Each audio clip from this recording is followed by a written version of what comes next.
안녕하세요. 호랑이형님 박사 호랭입니다. 2부 162화 자폭장치편 리뷰 시작합니다. 이번 화에서는 지난주 동안 이어졌던 추호의 공격이 일단락됐습니다. 추호가 일영한테 협박받으면서 반쯤 세뇌되는 바람에 추이를 죽일 결심을 했던 것인데요. 일영의 함정에 빠져서 추이를 포함한 모두를 죽일 뻔했지만 부상에서 복귀한 황효가 해결사로 등장하면서 사태는 잠시 소강 상태를 맞게 되었습니다. 흥미로웠던 점은 황효가 추이의 뒷얘기들을 잔뜩 풀어놓을 것 같다는 건데요. 추이가 붉은산에 처음 들어갔을 때의 사정, 항마병 대장을 맡게 된 배경, 산군과 묵허에게 죽었던 날의 스토리까지 지난날의 떡밥들이 쫙쫙 해결될 것 같아서 기대 만빵입니다. 그럼 2부 162화 하나하나 정리해보죠. 1. 이번에도 어김없이 등장한 황효 뒤통수 귀신.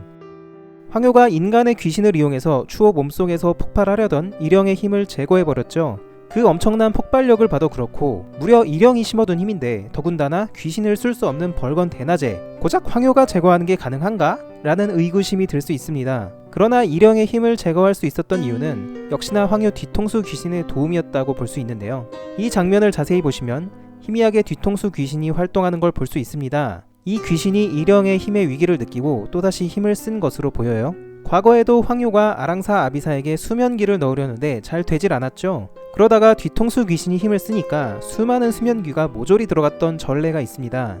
결과적으로 일영을 막아낸 것은 황효의 힘이 아니고 뒤통수 귀신의 힘이었다는 것으로 봐도 무리가 없을 것 같습니다. 2. 추호는 추이에게 2번 배신당했다.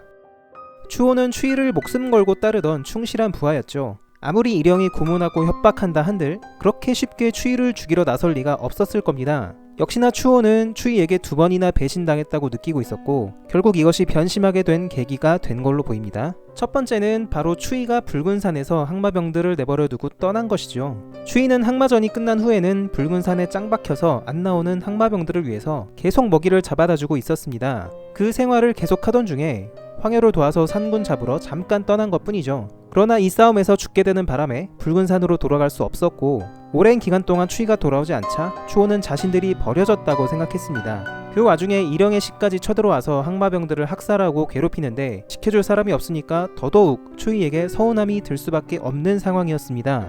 두 번째는 추호가 흰산에서 추이를 발견했던 바로 그 상황입니다. 일영의 시에게 쫓기는 도중에 추이를 발견했는데 너무 반가워서 숨죽이고 울 정도로 감정이 복받쳐 올랐죠. 그런데 추이가 어떻게 했나요? 자기들을 버려두고 그 자리를 떠났습니다. 묵혜가 흰산 밖으로 나와서 거품 물고 있을 때라 추이도 급했는데 추호가 그 사정을 알 리가 없겠죠. 그렇게 추이로부터 2번이나 버려졌다고 생각한 추호는 오해가 쌓여서 변심할 수밖에 없었던 것입니다. 여튼 이 오해들은 황효가 풀어줄 것 같은데요. 오해가 풀리면 다시 마음이 돌아서서 추이 편에 서게 될까요? 이미 인간도 죽이고 가오리도 때리고 녹치도 때려 눕혀서 선을 좀 많이 넘은 것 같긴 한데 예측하기가 상당히 어렵네요. 추호가 어떻게 될지는 일단 지켜보는 게 좋을 것 같습니다. 3. 추이가 항마병 대장을 맡게 된 배경이 밝혀졌다. 항마병들의 클래스가 1부보다는 다소 낮아지고 있는 것 같습니다. 1부에서는 흰나귀의 정신지배로부터 자유로우면서 아린을 칠 수 있는 진짜 괴수의 느낌이었다면 2부에서는 진짜 괴수는 버일러와 타이지 휘하의 병력들이고 항마병은 그저 말뚝이나 나르고 보급하는 화살바지 수준으로 점점 내려가고 있는 것 같아요. 추이는 항마병 대장을 맡으라는 구망의 제안을 계속 거부한 것 같습니다. 아마 묵허에게 죽었던 그날의 기억만은 떠올리는 것처럼 흰마귀에게 일족이 학살당했던 그날만큼은 기억이 되도록 왔기 때문이겠죠. 부하들을 사지로 내몰았다는 죄책감이 강한 상태에서 또다시 리더를 맡기는 싫었을 겁니다. 구망도 추이가 거절할 것은 이미 알고 있었다는 듯이 나오죠. 결국 구망은 항마병들을 볼모로 잡아서 추이에게 반협박을 합니다. 네가 안 맡으면 항마병들은 죄다 아군의 먹이가 될 것이다. 네가 살리는 놈들은 모두 풀어주겠다는 식으로 말이죠. 추이는 자신이 처음 붉은산에 왔을 때 자기를 간호해서 살려줬던 항마병들을 결국 내치지 못했을 겁니다. 그렇게 항마병 대장 자리를 수락한 것으로 보여요. 추이가 구망에게 꼭 지켜달라고 했던 약속이 무엇이었는지 이제야 알게 되었네요. 그리고 항마병들이 추이를 목숨 걸고 따르는 이유는 역시나 구망의 말처럼 전쟁에서 자신들의 목숨을 추이가 살려줬기 때문이다 라고 예측할 수 있겠습니다. 4. 산군 바쿠 논쟁은 오늘로 종결. 추이가 구망에게 받은 지옥 훈련의 정체.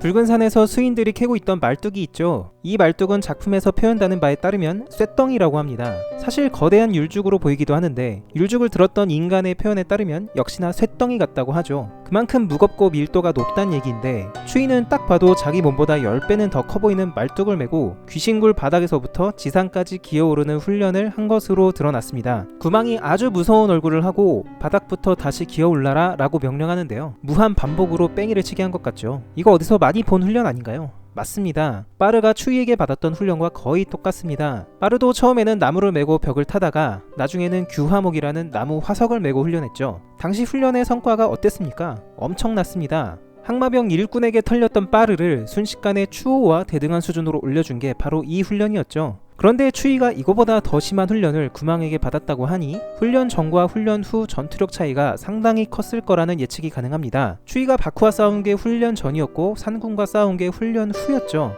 둘 다 대등하게 싸웠다면 훈련 후에 추이와 싸운 산군이 더 강했다고 봐도 될 것 같습니다. 사실 제가 예전에 올렸던 바쿠 대 산군 누가 강할까 영상에서도 독자들 의견이 거의 압도적으로 산군에게 몰렸어요. 작가님께서 이번에 산바 논란을 잠재울 만한 떡밥을 풀어주신 것 같아서 이번에 확실하게 정리됐구나 생각이 드네요. 오늘의 리뷰는 여기까지입니다. 다음 화에서는 드디어 무커가 왜 죽었는지, 황효가 어떻게 개입을 했는지, 추이는 어떻게 목이 붙었는지 알 수 있겠네요. 저도 과거에 예측해서 올렸던 영상이 있었는데 음성이 없어서 유튜브로부터 불량 영상 취급을 받더라고요. 그래서 삭제한 지는 꽤 됐는데 당시에 제시했던 중요한 단서는 두 가지였습니다. 첫째는 녹색 단약은 한번 먹으면 약효가 상당 기간 지속된다는 것. 추이는 홧김에 녹색 단약을 먹었었죠. 둘째는 무커의 몸속에 창기가 한 마리 아직 남아있다는 것이었는데요. 작가님께서 연재분으로 바로 풀어주실 얘기들이라 구체적으로 예측은 하지 않겠습니다. 독자분들께서도 자유롭게 상상해보시고 다음 연재분을 보시면서 그저 즐기셨으면 좋겠네요. 저는 다음 주 토요일 낮 12시에 다시 찾아뵙겠습니다. 감사합니다.